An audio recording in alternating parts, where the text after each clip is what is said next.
April 12న Telugu రాష్ట్రాల్లో అక్కడక్కడ తేలికపాటి నుంచి మోస్తరు వర్షాలు కురిసే అవకాశం ఉంది.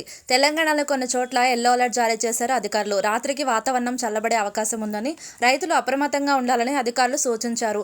ఇక ఆంధ్రప్రదేశ్లో విశాఖలో వర్షాలు పడే అవకాశం ఉందని ఐఎండీ పేర్కొంది.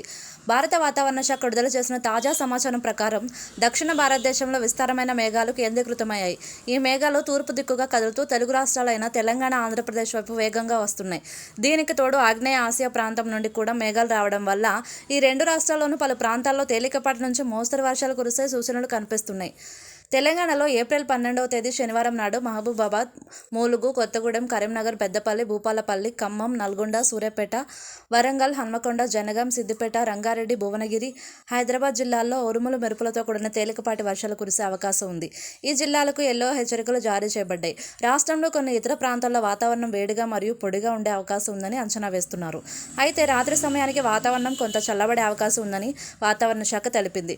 రాబోయే 4 రోజుల పాటు తెలంగాణలో అక్కడక్కడ చెదురుమదురు వర్షాలు కురుస్తాయని ప్రకటించింది.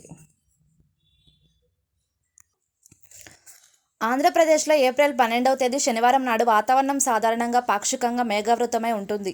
విశాఖపట్నం, కాకినాడ, ప్రకాశం, కడప, కర్నూలు, నంద్యాల జిల్లాల్లో కొన్ని చోట్ల ఉరుములు, పిడుగులతో కూడిన తేలికపాటి నుండి మోస్తరు వర్షాలు కురిసే అవకాశం ఉంది. తీర ప్రాంత జిల్లాలైన విశాఖపట్నం, గుంటూరు, కృష్ణా జిల్లాలు ఉష్ణోగ్రత స్వల్పంగా తగ్గే అవకాశం ఉంది.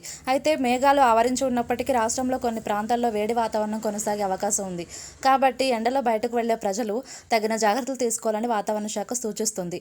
బంగాళాఖాతంలో గాలుల వేగం గంటకు 11 కిలోమీటర్లకు తగ్గింది. ఆంధ్రప్రదేశ్లో గంటకు 12 కిలోమీటర్లు మరియు తెలంగాణలో గంటకు 13 కిలోమీటర్ల వేగంతో గాలులు వీచే అవకాశం ఉంది. ఉష్ణోగ్రతల విషయానికి వస్తే తెలంగాణలో సగటు ఉష్ణోగ్రత 38 డిగ్రీల సెల్సియస్గా ఉండగా ఆంధ్రప్రదేశ్లో 40 డిగ్రీల సెల్సియస్గా ఉండే అవకాశం ఉంది. వర్షం లేని ప్రాంతాల్లో ఎండ తీవ్రత ఎక్కువగా ఉంటుంది. తేమ శాతం రెండు రాష్ట్రాల్లోనూ పగటిపూట 20% కంటే తక్కువగా ఉంటుంది. రాత్రి సమయంలో తెలంగాణలో తేమ 40%, ఆంధ్రప్రదేశ్లో 75% పెరిగే అవకాశం ఉంది.